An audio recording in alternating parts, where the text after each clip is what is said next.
Come on in, sit back, relax, and listen to episode 147 of the Wealth Tech Today podcast.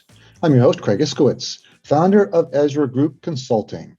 And this podcast features interviews, news, and analysis on the trends and best practices all around wealth management technology. This is our June news roundup. We're going to be covering a number of really interesting stories that you are going to love. Let me bring up the list here. First story is going to be AssetMark acquires Adhesion Wealth. The next story is a little bit of a quick recap from the Pershing Insight Conference, which I'm actually at right now. So I'm recording from the conference in lovely Dallas, Texas. The next story is going to be about fintech startups in the bear market and how they're cutting back. Then we have a story about CogniCore launching some AI digital assistants. And finally, we have a review of changes in the Keatsis Ezra Advisor Tech map. So that's going to be what we're talking about this month. And now, before we go on, let me just do a quick overview. If you are a CIO, CXO, CEO of a fintech startup, you need to run, not walk, to EzraGroupLLC.com and scroll to the discovery session, click on it and fill out the form and get in contact with us. We can help you with all aspects of your business, whether it's competitive analysis, market analysis, product road mapping, any aspect of your product strategy. We can help you at EzraGroupLLC.com. So a couple of quick housekeeping tasks before we continue. Please subscribe to the show wherever you listen to podcasts so you don't miss an episode. Make sure to check out our sponsor, the Invest in Others Charitable Foundation at investinothers.org. And now, let's kick this thing off. First story is AssetMark acquires Adhesion Wealth. AssetMark Financial Holdings announced today it reached an agreement with Vestmark to acquire Adhesion Wealth, a leading provider of wealth management technology solutions to RIAs, enterprises, and asset managers. Adhesion's platform enables over 2,800 fee-based advisors across 180 RIAs to deliver better investor outcomes while successfully growing their practices by providing outsourced overlay trading services, client engagement technologies, and managed account programs. So what does all that mean? Basically, AssetMark is buying up another TAMP, and Vestmark is selling their TAMP to AssetMark. Once combined, AssetMark will have about $100 billion in assets on their TAMP platform. So I see this not so much as AssetMark acquiring Adhesion, but as Vestmark divesting themselves of a bad decision. So this is CEO Michael Blundin's first big move at Vestmark to really focus their business back on their core competencies in enterprise managed account technology for sponsors and asset managers. Vestmark just bought Adhesion just 4 years ago, back in 2018, for an undisclosed amount. And there, of course, was a lot of big talk about what they were going to do and how they were growing. Vestmark now has a full range of TAMP services, one tweet said. Combining their own RIA with Adhesion Wealth enables them to better compete with Envestnet. So that was a comment they made in a T3 conference in 2018. That was my tweet, actually. My tweet of their comments when they announced the acquisition. The UMA platform will provide Vestmark with cross-business opportunities and a gateway into the RIA space. Vestmark said it's going to enable them to provide rich RIA experiences, blah, blah, blah.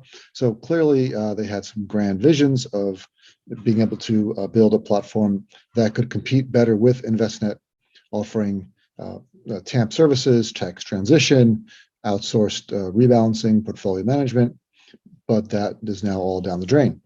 So we know that TAMPs, if you look at the history of TAMPs going back 30 years, there's been a lot of trends in the TAMP industry. The assets have risen, and client portfolios, we're seeing a lot of advisors realize that they need to outsource more of their investment management. Their portfolios just never do as well as portfolios managed by professional asset managers. That data is clear. Home office portfolios at larger firms outperform RepsPM portfolios by over 300 basis points. There's client portfolios have only half the standard deviation when using third-party asset managers versus RepsPM. There's no reason why more advisors shouldn't be using TAMPs. The TAMP asset base has been growing steadily. Of course, the market The bull market, which is now could be turning to a bear market, helped a lot about with assets growth in TAMP. But I've seen some crazy numbers. Just to give you a warning, if you see any numbers in a story or from a research firm or anybody telling you there's $3 trillion in TAMP assets, just laugh in their face. I've seen that number thrown around. It's crazy. The total number of TAMP assets is maybe $1 trillion, probably maybe a little bit over. If you look at the top 8 or 10, it's the more than in the 80-20 rule, more than 90-10 rule in our industry. Of the top 8 or 10 TAMPs, they have 80% to 90% of the assets. And by my calculations, that's about 800 billion of the top, looking at the top 9 or so TAMPs. So it's nowhere near 3 trillion, just closer to 1 trillion in actual TAMP. If you know what a TAMP is, and you know what a TAMP asset is, you know it's not 3 trillion. It's more like 1 trillion. Still, it's a growing market, and there's a lot of need for TAMPs.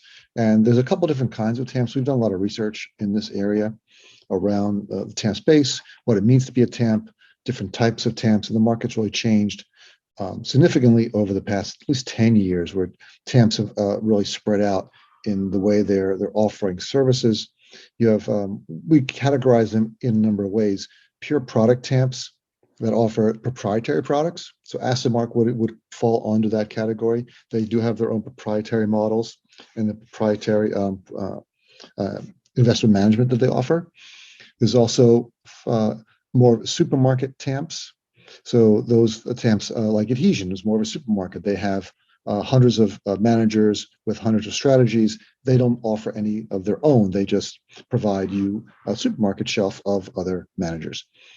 Then we always categorized broker-dealer tech TAMPs like Envestnet. Back in the day, Folio Dynamics was in that category. Then Envestnet bought them. Now Orion is in that category since they build their own broker-dealer tech that their platform runs on, and now they're also a TAMP. And Vestmark was in that category, and now they're not.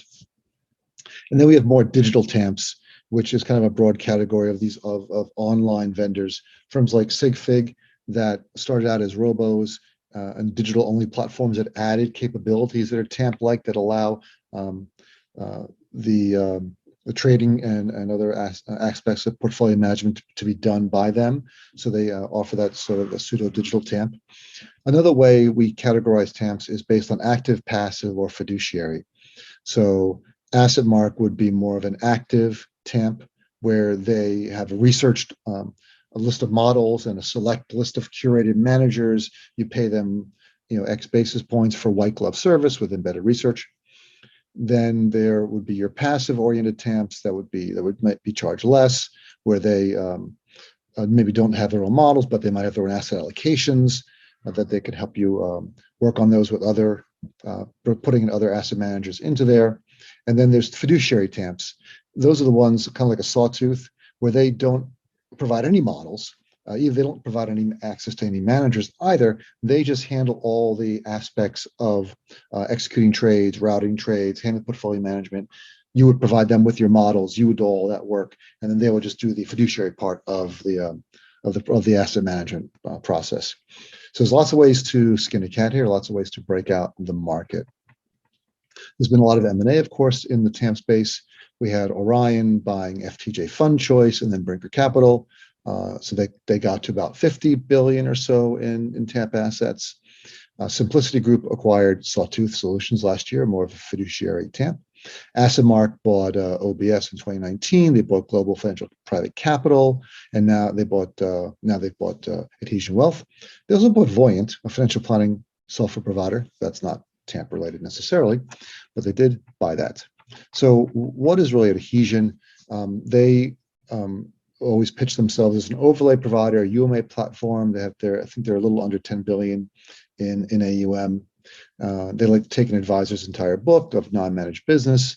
They can manage and monitor it holistically. They are multi-custodial with their UMA offerings. I think they're split across, well, now the big three. I think it's mainly around Schwab and TD, with about 65% or so, Fidelity 15, Pershing 15, the rest with smaller ones. And this business is all about scale, and the TAMPs just need to get bigger. They need to get more assets in order to provide better services to their clients and be able to win better deals and offer better deals by pushing their costs down. That's really what it's all about. A great quote in RIA Biz from Scott McElop, from the CEO of First Ascent. Basically, there's a handful of black hole TAMPs that are drawing other TAMPs in and fintech firms toward them and swallowing them up in order to gain scale and grow assets, he said. That's a great quote. Of course, it's all the top ones: Envestnet, AssetMark, SCI, Orion, Brinker, Buckingham, Loring Ward, Morningstar, to name a few. Scott went on saying these firms are under tremendous pressure to grow quickly, win the hearts, minds, and desktops of the advisor community. It's a finite battlefield with only a limited number of decent properties available in a titanic struggle for supremacy. Good job, Scott. I feel the same way. We're going to keep growing. They're going to keep trying to fight it out. Broker dealers are also cutting back the number of TAMPs they work with, just because it's too complicated for them. They don't want to deal with it. So you want to make the cut. So you have to offer more options, more ways that advisors can work with you, and more ways that you can help advisors win business. That's one of the white glove service that AssetMark offers, has been one of the ways that they win business. Where if an advisor has a big proposal, say it's a $5 million account, they can go to AssetMark, and AssetMark will help them put the proposal together, build a portfolio for that particular client, customized for them, and help them win the deal. That's very compelling for a lot of advisors. So in the end, this is just another brick in the wall for AssetMark on their scale roadmap. I expect them to integrate Adhesion Wealth into their platform, switch over their models, their investment management processes, and customer service, do it all seamlessly. You won't even know it. No hiccups there. They're pretty good at that. The question on the other side is, does Vestmark still see Envestnet as their biggest competitor? Do they now believe they can sell to broker dealers, banks, and large RIAs and such as a pure technology provider with no TAMP services? Now, Vestmark does have other services such as recon and reporting, but they have no fiduciary services like a TAMP has. I believe Vestmark bought a business unit from SunGard a number of years ago that gave them a lot of services, but still, it's not the fiduciary services. And what will be the next moves from CEO Michael Blunden remains to be seen. Story number 2, Pershing Insight 2022 conference. The annual client conference for BNY Mellon Pershing was held in Dallas, Texas at the Gaylord Texan Resort. The theme was Client Experience Reimagined. About 1,500 or so attendees, well attended, great conference. I've been tweeting about it. You can catch up by searching for the hashtag Real Insight. A lot of stuff going on, a lot of great sessions, a lot of great vendors in the exhibition room. One of the trends I noticed at this conference and at others is that talent acquisition and hiring has become a major theme. We're seeing a lot of panels on that. There were 3 panels just on hiring and recruiting at this conference, as well as the CEO, Jim Crowley, mentioned it in his keynote that they're having trouble finding people. Whereas 3 to 5 years ago, there was a trend in panels about robo-advisors and fee compression. So it went from fee compression to talent acquisition in 3 to 5 years. How things change. Before I get into some of the details of what was announced at the conference, I want to talk about Pershing's commitment to promoting women throughout their firm. They're committed to promoting women into senior leadership roles and working to increase the number of women in wealth management. There were 4 breakout sessions at this conference just focusing on women. There was a masterclass, Women in Tech. There was a breakout session called How the Future of Finance Will Be More Female. Another one, Women Leading the Way in Alts. And finally, the Pathway to Inclusive Investment. So it's great to see all those different breakout sessions focusing on women in wealth management. They also brought in Indra Nooyi, a former CEO and chair of PepsiCo and a New York Times bestselling author. You should read her book. She gave a keynote speech that was very inspiring. And there was also one of the keynote panels had on it. This is just one panel. Catherine Keating, CEO, BNY Mellon Wealth Management. Ainsley Simmons, President, BNY Mellon Pershing X. And Hanneke Smits, CEO, BNY Mellon Investment Management. Now that's a powerhouse lineup. One of the big announcements that they made, Pershing made at this conference, was their new NetX 360 Plus platform. That's the old NetX 360, just revamped. That's been optimized to deliver a more intuitive, seamless user experience. They've really updated the interface, redesigned the whole UI UX. It's more streamlined. I got a couple demos of it. Looks really good. And I've been looking at NetX for a long time. And I first saw NetX, 2004, when before it was even called NetX. It was called NetX was a new platform in 2009 that combined two separate platforms. One was called NetExchange Pro, which was for commission-based clients, and NetExchange Advisor, which was the fee-based advisory product. They combined them in 2009 into NetX 360. And the interface never was really very good. And there's a lot of complaints for many years. Clients complain. I know I was complaining about it. And just a full disclosure, my company, Ezra Group, has done consulting services for Pershing in the past, and we constantly complained about the user interface, the workflows, how advisors navigated through the system wasn't very good. They've really fixed a lot of that with the NetX 360 Plus version that I saw. At least the demos that I saw look great. The UI is clean, lots of white space. I think the fonts are modernized. A lot of graphics look terrific. So I really expect, I've heard from some people I spoke to, clients, that they really like it, but we'll see how it goes when it gets deployed into production and they're using it full time. But I think they're going to really like it. It's a big change, and it should help them with your client, how well their clients like the platform, and it's going to live up to the promises that they've been making to clients, that they're going to fix a lot of this stuff for a number of years. So good that they got that out the door. Another, this is not a product that they've launched at this conference, but a lot of talk at this conference about the new Pershing X platform. Pershing X was a new business unit that Pershing announced last October. Their goal is to build an end-to-end advisory platform that's multi-custodial. And Pershing hired industry veteran Ainsley Simmons to run the Pershing X business unit. And according to the press release, the new unit will incubate, engineer, and deliver a comprehensive all-in-one set of advisory capabilities to Pershing's wealth solutions clients. So lofty goals, and they seem to be making some good progress.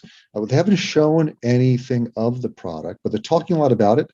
They had a couple of panel sessions discussing the agile development methodologies behind the product, which is a change for them. I know they used waterfall for many years, and Ainsley came in and I think in 6 months managed to switch them to agile development, which is a good thing for the type of work that they're doing. They're also hiring a lot of people. I looked online and saw that they've got a lot of job postings, things for domain architecture and other types of jobs. So they're definitely bringing in people to do the work that needs to be done. I believe they're trying to get out a product or something out the door by the end of this year, which is aggressive, but I'll love to see that. A couple comments from executives at the conference. One from Jim Crowley, CEO. The new Pershing X will be multi-custodial, open architecture, and will have the agility of a startup backed by the power of BNY Mellon. Could be powerful. BNY Mellon CEO-elect Robin Vince shares that Pershing X, the latest generation of our technology, is powering the ability for better human interactions by using machine learning to gather client insights through data. Other sessions at the conference included on digital assets, on digital marketing, how to improve your operations. And another good one was they had a bunch of Meet the Experts, what they called Meet the Experts sessions, which I thought was a really great idea. They limited to just 40 or 50 people. So they had small, more intimate rooms, and you're talking directly to some of the key people that make a lot of the Pershing products and services, and you can talk right to them. I attended a couple of them, and there's a lot of good feedback from clients talking to the Pershing owners and getting really involved in what's happening on the roadmap and some of the issues they're having. One I wanted to bring out, which I thought was a great example of why it's beneficial to go to these conferences. There was a breakout session called Meet the Experts around the technology, and Ram Nagapan, their CIO, was on stage talking about some new things they're working on. And there was a broker-dealer in the audience who said, hey, I've got a problem with a particular product. I won't go into specifics, but he had an issue with it. And bringing it up to the CIO, Ram, right there on the conference, Ram said, you see the guy sitting next to you? He's the product owner for your product. So you can talk right to him directly and tell him what your problem is. We'll get it fixed for you. So that's a great example of being out and being at a conference live in person and just having the ability to talk right to the people that are controlling the software that your firm is using. I was moderating a panel. I mean, I was on a panel at the conference as well, called Harnessing the Power of Artificial Intelligence to Gain Real Business Insights. Went really well, very well attended. We'll be doing a blog post about the panel next week. I also did a lot of tweeting, and you can check that out online under the hashtag Real Insights. And thanks again to Pershing for inviting me out to Insight 2022. Our next story up is CogniCore has launched 3 new digital assistant modules that use AI to help advisors and wealth management firms accelerate their productivity. CogniCore, I'm going to spell it for you, CogniCore. It's a California-based company, provides Fortune 500 financial firms with AI-powered front and back office automation services. The reason why this piqued my interest, the story, was that it links back to the previous story about the Pershing Insight Conference. I remember seeing CogniCore partnering with Pershing at the last Insight Conference I was at, which was 2019. They were partnering on a chatbot, which I thought was really cool in that it was more than a basic chatbot, but an advisor would use it to say, well, hey, I've got a client lost their debit card. Type in lost debit card into the chatbot. It would then take them to the right screen in the Pershing application. So it wouldn't just give them information. It would say, here's what you need to do. Click here, the link, and it would take them to the right page and also pre-fill the form out for them. So it would know which client it was. It would pre-fill the form, and the advisor would only have to put a couple more pieces of information in and click go, and that would be sent. That would save a tremendous amount of time because it was contextually relevant. It knew what the advisor was talking about and took them to the right place in the system to do the work. So CogniCore's got some pretty good technology on AI. They've got a couple digital assistants on their CIRA platform, which leverage machine learning algorithms to understand the intent behind user queries and return accurate, appropriate responses or courses of action that directly address users' needs. Their 3 new digital assistants are called a forms assistant, which is similar to what I was talking about before, interprets users' intent and finds the forms they need. So it's beyond the proof of concept we saw at Pershing, but can be used for any firm. There's a navigation assistant, which users tell what they need, and it responds with a step-by-step navigation instruction that can even support complex use cases, and a smart call routing assistant, which understands the context and intent of a query and matches the user with the appropriate expert. And that could be, I think a lot of firms can use that. I mean, I've had some nightmares on calls with virtual assistants or interactive voice response systems could all use this. Now, another link to Pershing is that this same month, which is we're in June, CogniCore also received some new funding from none other than Ram Nagappan, who is Pershing's CIO. And he invested, and this is in the article, invested as part of a SAFE agreement, the Simple Agreement for Future Equity, a SAFE note. And he said, Ram said, he's impressed with CogniCore's unique value proposition of tapping into AI to create efficiencies in advisory and custodian relationships. The firm's ability to leverage reusable knowledge graphs and develop specific use cases for this technology can address broken experiences across the financial services industry. So we're seeing this all over. As I mentioned earlier, I just did a panel on artificial intelligence at the Pershing conference. And one of the things I brought up was we need to look for ways that AI can push advisors up the food chain and also push clients up the food chain as well. So there's less things they have to do to get going, to get their relationships on track and to keep managing. And one area that I thought was ripe for disruption with AI would be risk tolerance. We all do risk tolerance questionnaires. Every vendor's got them. We have a lot of vendors that are doing them standalone and finding out new ways to ask the questions, new ways to interpret the questions, new ways to deliver that data, that risk tolerance into other applications. But if you think about it, humans don't really know, and people don't really know what the risk tolerance is. Even if you ask them the right questions, many investors don't even know their mortgage servicer or necessarily all their accounts. But then we're going to ask them to decide how they're going to respond in certain market conditions. May not be the best way to do that.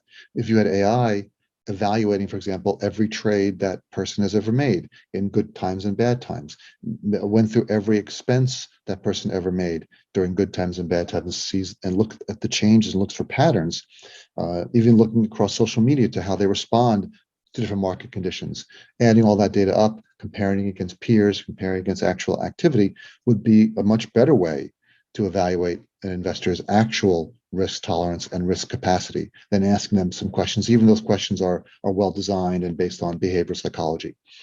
So just an idea around AI that I think people should take a look at. Next story is from Investment News. FinTech startups tighten belts, bracing for extended bear market, by my good friend Ryan Neal. In order to right-size the advisor FinTech startup for the current market environment, TIFIN, a firm that's been in the news lately, has laid off 10% of the company's workforce, more than 20 people.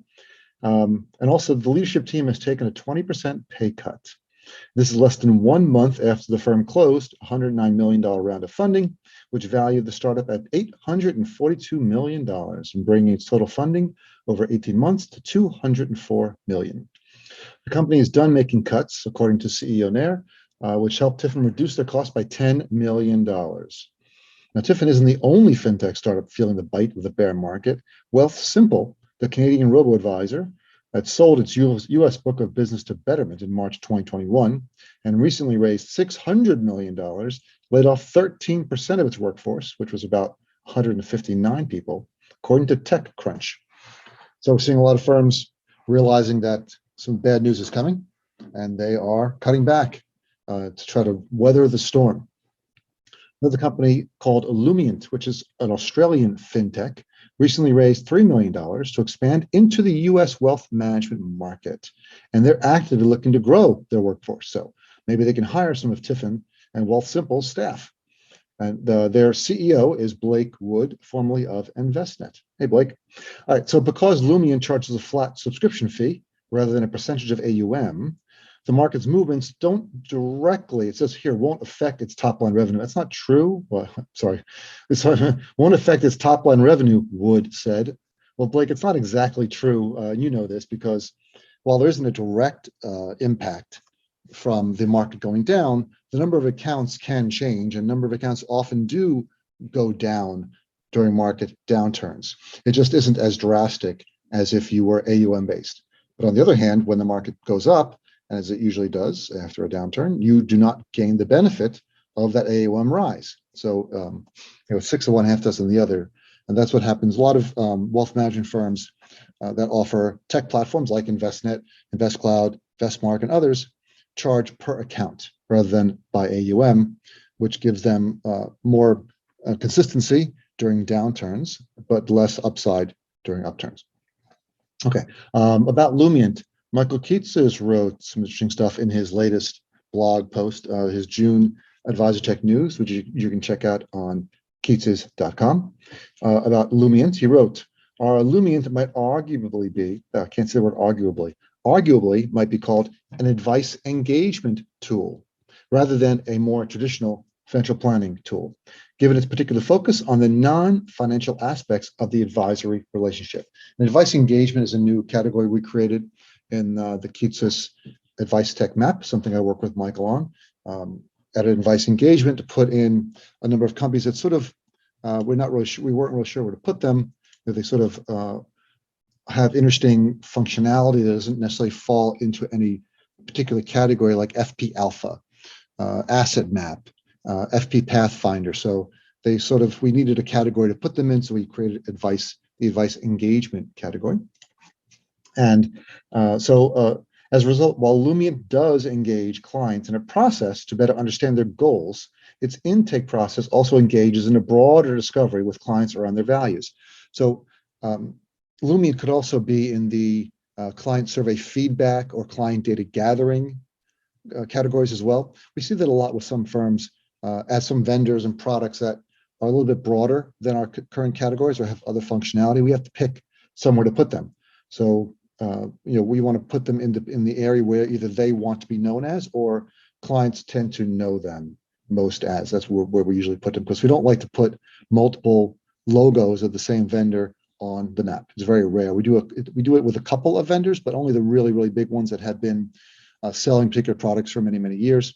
Like Morningstar has multiple logos under investment data analytics, under all-in-one for Morningstar Office, and under Planning Light for Morningstar Goldbridge. But because they sell those products separately, those are completely separate, distinct products, that they sell standalones. We also have the Morningstar under risk tolerance for their risk tolerance tools. So that's one of the rare examples of a firm with multiple logos, but no one else really has that except for a couple others. From the individual advisor perspective, it's striking that Lumiant prices their software at $3,000 or $3,000 to $4,000 per advisor per year, which is really close to the cost for an entire financial planning software package from Money Guide or eMoney or Right Capital. And especially, this is what Michael Keats is writing, especially since traditional planning software is still built to go deeper than Lumiant on the core financial planning analysis, which will likely make it hard for planning-centric advisors to give up their core planning software, and instead raises the question of whether advisors will really want to pay that much more for a second financial planning portal on top of the ones they already receive from their core financial planning software. So these are excellent questions. And I guess the answers might be that Lumiant is looking for advisors who aren't using eMoney, MoneyGuide Pro, Naviplan, Right Capital, or other deep financial planning tools, and want something that's lighter, but gives them more functionality around client data gathering and other aspects of the relationship. So it remains to be seen whether they are going to be able to get traction with their product in the gaps between advisors who don't do any planning or do some light planning and want something that's sort of a little bit heavier, but not the full extent of eMoney, MoneyGuide Pro, and are willing to pay a premium, $3,000 to $4,000 for it. I'm not sure how that's going to work, but we will see if they do, how they do. Now, if this isn't just the normal wealth tech firms that are seeing a squeeze. We're seeing it across the industry. Y Combinator, a technology startup accelerator that has helped launch some of the biggest names in tech like Stripe, Airbnb, Coinbase, and Dropbox. They sent a letter in May advising startup founders to plan for the worst, as many encounter a bear market for the first time. As reported by TechCrunch, Y Combinator suggested that firms cut costs and look to extend their runway soon. So that's why you're seeing firms cutting costs, reducing headcount, cutting back on maybe areas where they thought there might be growth, but they didn't see a lot of revenue, and shutting that down and trying to weather the storm. Fintech companies serving advisors, so the wealth tech space, may be in a better position than the broader fintech ecosystem. While funding in wealth tech dropped just 8% quarter over quarter in the beginning of 2022, funding in the broader fintech market fell 18%, according to data from CB Insights. Let's hope that's true, and the wealth tech, we don't see as much of a downturn as the broader fintech space.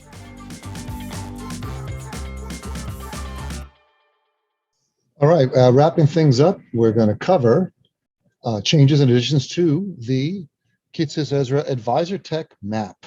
Michael Keatsis and I put out a map every month. You can find it on keatsis.com with all of the Advisor Tech products available in our little universe here. And I'm just going to go over some of the updates we made this month.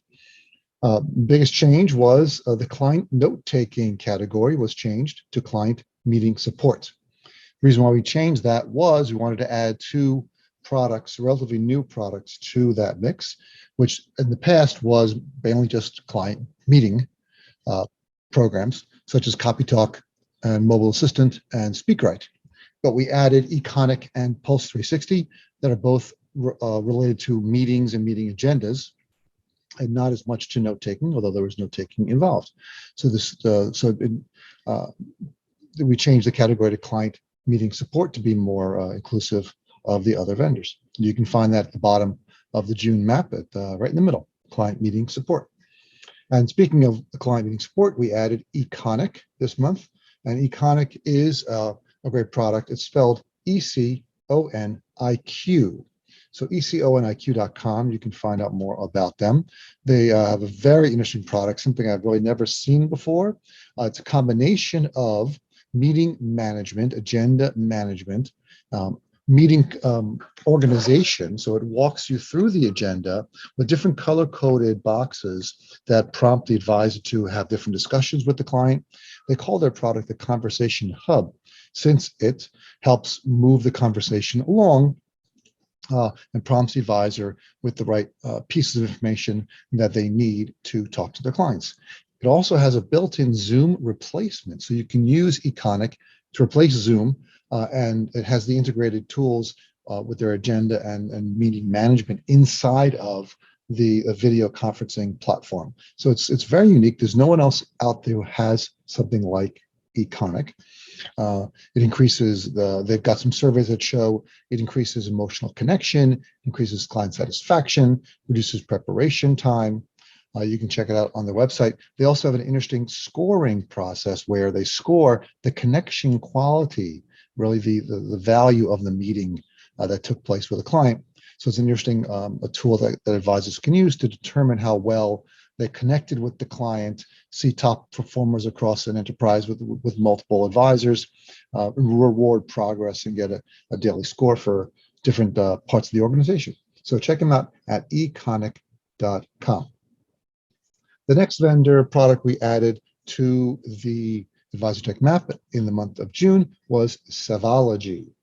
That is in the financial planning light section. And financial planning light is an interesting category. There's a lot of companies, not a lot of companies in there, but there's a fine line between the full financial planning tools and the light tools. Things like Advisys, Morningstar, Goal Bridge, TIFIN Plan, and now Savology.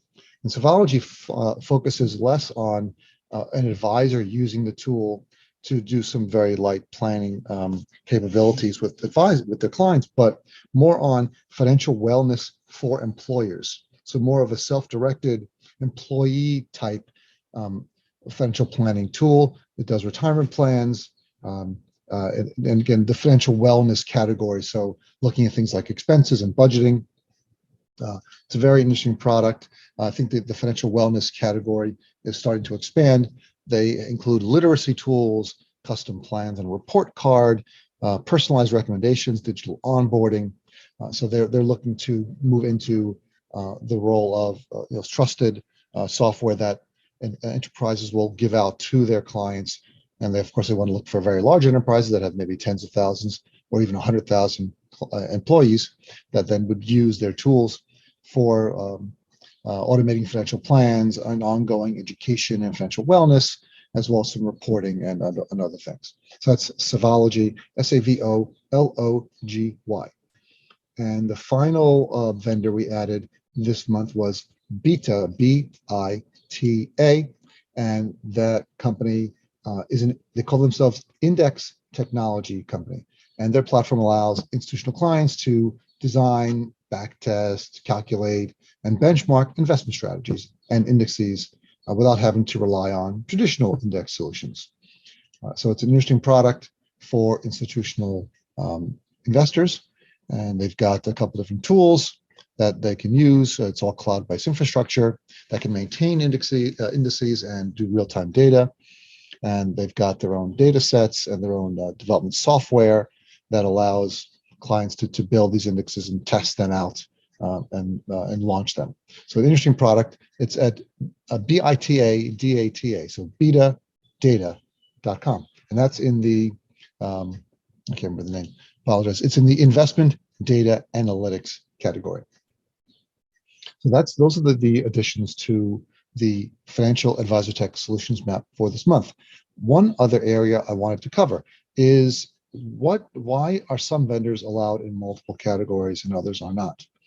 Interesting question. I get this question a lot, both from clients and from prospects and from firms just looking for questions about why they're on the map in certain places and how they can get on the map in more places.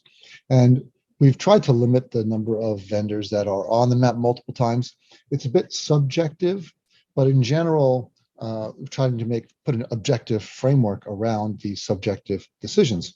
Right now, there are 1, 2, 3, 4, 5, 6, 7, 8, 9, 10. 2, 4, 6, 8, 10. 10 vendors that have multiple logos on the map. There would be, in alphabetical order, Advisory World, Advison, Broadridge, Circle Black, eMoney, Envestnet, InvestCloud, Morningstar, Redtail, and Riskalyze. So while there's no hard and fast rules for this, there's some high-level rules that we have around deciding which firms get multiple products. And it's mainly around, do they sell their products separately? So if you have separate products that are sold separately, that can be charged and billed separately, you're more likely to get a logo separately. And things do get messy a little bit, and the space is further evolving. But usually, if it's multiple products that are sold as separate apps, like eMoney has their financial planning, and they're also in the client portal category, because you can buy the portal separately, and it's also one of the top portals in the space. So a combination of can you sell the product separately and are they tops in the space also helps whether they would get another logo on the map. Also, if they acquire a company that was a leader in the space and they are still selling it separately, such as when Envestnet bought MoneyGuy Pro. MoneyGuy Pro was one of the top 2 financial planning software in the space, and Envestnet bought them. You can still buy them separately. So MoneyGuy Pro gets their own logo. Yodlee also, same situation. Envestnet bought them. They still sell them separately. They're one of the top vendors in the data aggregation space, so they have stayed as a separate logo. Again, we're constantly evaluating this to decide whether we should keep doing it or not. And I think with the increase in popularity of the Keats's AdvisorTech directory, which is the database of all vendors and everything that they do, it may reduce the need to have logos appear multiple times. But we will see how it goes. So that's a quick overview of that. If you have any questions about it, feel free to shoot me an email at craig@ezragroupllc.com. All right, you made it to the end of another episode of the Wealth Tech Today podcast. Let me thank our sponsor, the Invest in Others Foundation at investinothers.org. And remember to please go to our website, ezragroupllc.com, and sign up for our newsletter.